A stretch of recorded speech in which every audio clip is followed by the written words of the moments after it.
Well, you might not even be able to see it because it's obscured by the smoke.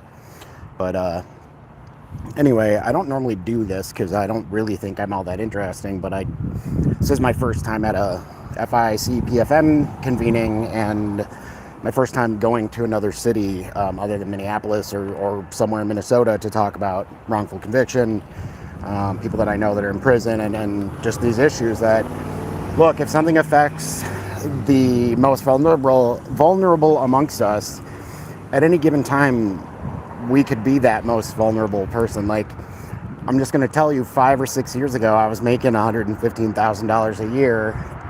I barely graduated high school, all right? I skated by in high school because some teachers thought I was funny. I did weird shit. I helped out. I aced all my tests, all right? I was absolutely shit. I did no homework almost in high school, okay? I did the bare minimum that a kid can do. I'm a straight C student, like D, C student. Sometimes I'd get really lucky and get like a B or something. I maybe had an A once. I dropped out of college. I used an excuse of my best friend dying to drop out of college. That was really just me masking and realize, like, I had unmedicated ADHD, which was the real reason I was failing out of college. I wasn't really failing out, but I just realized I didn't have any motivation. My stepmom was the one that was like, thanks, Heidi. Don't go to school. This is just more school, but you're not good at school. Why would you go do more of it? Now you got to pay, right? At the time, I'm like, well, that seems kind of mean. But, as a 41-year-old man who dropped out of college, and the little college I did take, guess what? They garnished my wages.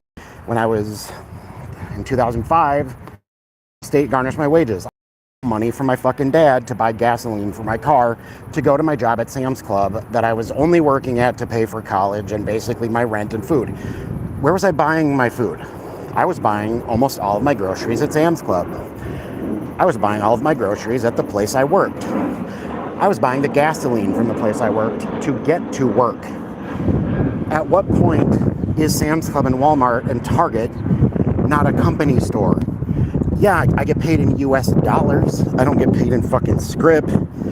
But at what point is that not a company town? It's a mine. It's a fucking mine. It's always been a mine. Some idiot in my family came to this country at some point, right? I don't know really the ancestry of my mom's side that well, but I do know on my dad's side. They're like Norwegian and Swedish, okay? I'm very Norwegian, all right?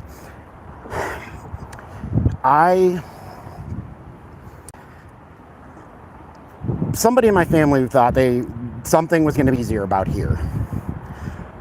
I don't know what they thought they were signing up for, but ain't nothing easier about America than, well, I mean, I don't know what it was like then, right? They probably were fleeing some fucking famine or some government that was doing Nazi shit, and they disagreed with it and they wanted to get or they maybe had a family dispute. Like, shit gets weird, right? You leave for reasons. Maybe your government's trying to kill you for no reason. I don't know. I'm somewhere on a fucking tectonic plate shift or a boat, okay? Or it's something that was ice at one point that's not ice anymore, okay? Everybody on this earth is just trying to survive. They're just trying to do their best. When people fuck up, it's usually because they don't have all the information to make the best choice, or they're hungry. When you're hungry, I've been an addict. When you're fucking withdrawing, you're not making rational choices. We have not addressed any of the reasons why people get addicted. They get addicted because they're working in the fucking mine. Nothing is better here than it is anywhere else. Everything here sucks. Our government literally is run by a guy from South Africa. It's basically a South African immigrant named Elon Musk bought our government. It's really weird that our president pretends to hate immigrants when he repeatedly marries them and imports them to purchase the government. Anyway, that's a very long rant. For the first time in my life, I am where I believe I'm supposed to be. For the first time in my life. And why I think that is because I've recognized that I am supposed to be in prison, or my family is supposed to be. They're not. But look, my little brother made a mistake when he was 16 years old. He was selling fucking pretend drugs because my stepfather groomed him to sell pretend drugs. They were selling pretend drugs to get money to buy real drugs. That's something my stepfather taught my brother how to do. He taught my brother how to disguise basil, oregano, and catnip in the right proportions in Ziplocs to look like weed so they could buy real weed.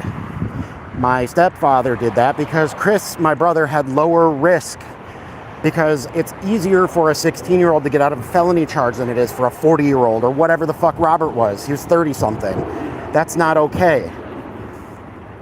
My brother should have, if my brother was black or a Native American or almost any other color than the color he is, he would be in prison. My brother-in-law is also one of my best friends.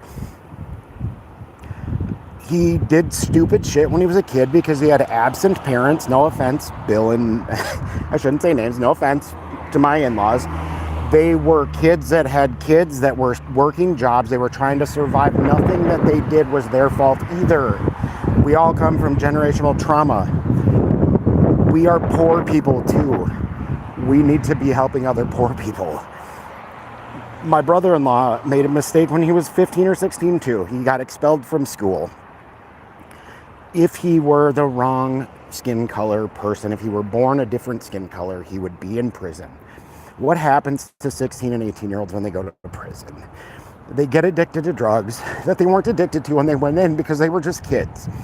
They get into gangs that they weren't in when they went in because they were just kids. Or if they were in gangs, they didn't know why they were in gangs.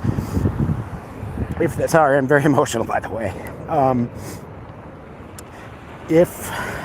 probably shouldn't be doing this out in the windiest place. Like, I feel like they maybe call this place the Windy City or something, and I'm also literally next to O'Hare. But anyway, my brother-in-law made some mistakes when he was a kid too, and he should also be in prison, right? But for one thing, the way we were born and who we knew and shit, like, but for the grace of God, there go I. I don't even believe in any particular God, but all of the people that I see, that I speak to, that are incarcerated, the people that I speak to here at this conference that have gotten out of prison, they are me. I'm looking in a mirror. They all just were neurodivergent, or they had absent parents because one of their parents was incarcerated or something. Because guess what? At some point in history, the U.S. government decided to criminalize everything their parents did. They decided to make rules about where they could buy a house. They decided to make rules about what time you had to leave town. The town I grew up in is a sundown town. I didn't know what a sundown town was until I was 30-something. Why was there a whistle going off at 6 o'clock every day in my town? It wasn't to call the kids home for dinner. It's to get the people of color the fuck out of town when the sun goes. Why? Cannon Falls, Minnesota has a population at peak of 4,600 people. What the fuck? I know it's because there's a railroad that ran through there. I'm not certain 100% what business. The railroad came in, something related to the railroad brought work in. Little people in Cannon Falls had never seen a black person before, or had very rarely. And guess what? When they were being shown in minstrel shows and awful cartoons and portrayed it literally by white people pretending that are incarcerated and shit. Like, it was illegal for them to read. I mean, I don't mean they couldn't read because they didn't want to. It was illegal. I'm with people that are very similar to me because I'm a working class dude that comes from a job or died 10 years after working a job for somebody we don't even like, so that some fucking guy can have $1 trillion. We need to work together, not against each other. A better world is